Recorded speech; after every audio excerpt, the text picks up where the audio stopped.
প্রিয় দর্শক আসসালামু আলাইকুম। চলে এসেছি ঈদ স্পেশাল শাহি টুকরা রেসিপি নিয়ে।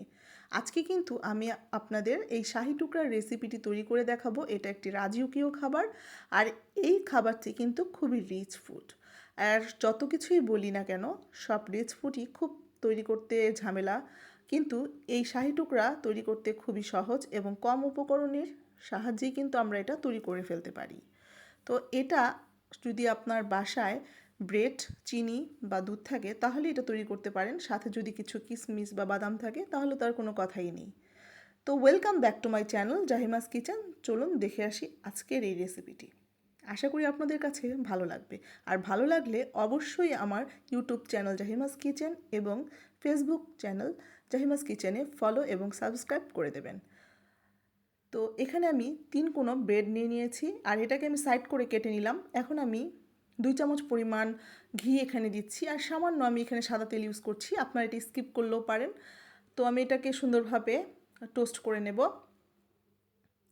আর বন্ধুরা, অবশ্যই আমার ভিডিও যদি আপনাদের কাছে ভালো লাগে এবং নেক্সট ভিডিও দেখার জন্য আমার ভিডিও চ্যানেলটি মানে ইউটিউব চ্যানেলটি অবশ্যই আমার সাবস্ক্রাইব করে রাখবেন, তাহলে নেক্সট ভিডিওটি আপনাদের কাছে নোটিফিকেশন চলে যাবে। তো এখানে আমি 1 কাপ চিনি, একটি এলাচ দানা এবং পরিমাণ মতো পানি দিয়ে আর একটু গোলাপ জল যেটা বলে ওটা আমি দিয়ে এই সিরামটা করে তৈরি করে রেখেছি। এখন আমি মালাই তৈরি করে নেব। এখানে আমি 1 লিটার পরিমাণ দুধ, গাঢ় দুধ নিয়ে নিয়েছি। তারপর 1 চামচ পরিমাণ আমি এখানে কাস্টার্ড পাউডার, 1 চামচ পরিমাণ আমি কর্নফ্লাওয়ার এবং গুঁড়ো দুধ হাফ কাপ, আর এখানে আমি কিছু ড্রাই ফ্রুট দিয়ে দিলাম।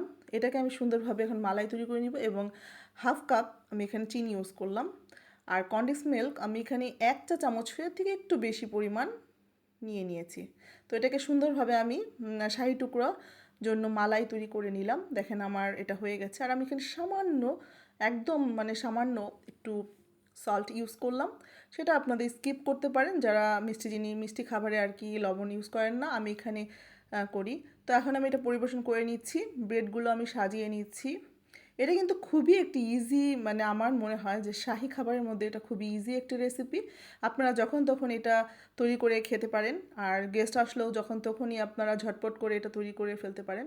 তো এখানে আমি মালাইটা উপর দিয়ে দিলাম, আর কিছু বাদাম কিশমিশ দিয়ে আমি এটা পরিবেশন করে ফেলছি।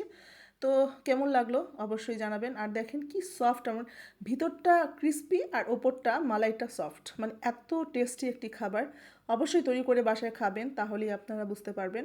আর আমার ভিডিওটি চোখ রাখবেন, এভাবে তৈরি করে খাবেন, অবশ্যই আপনাদের কাছে ভালো লাগবে ইনশাল্লাহ।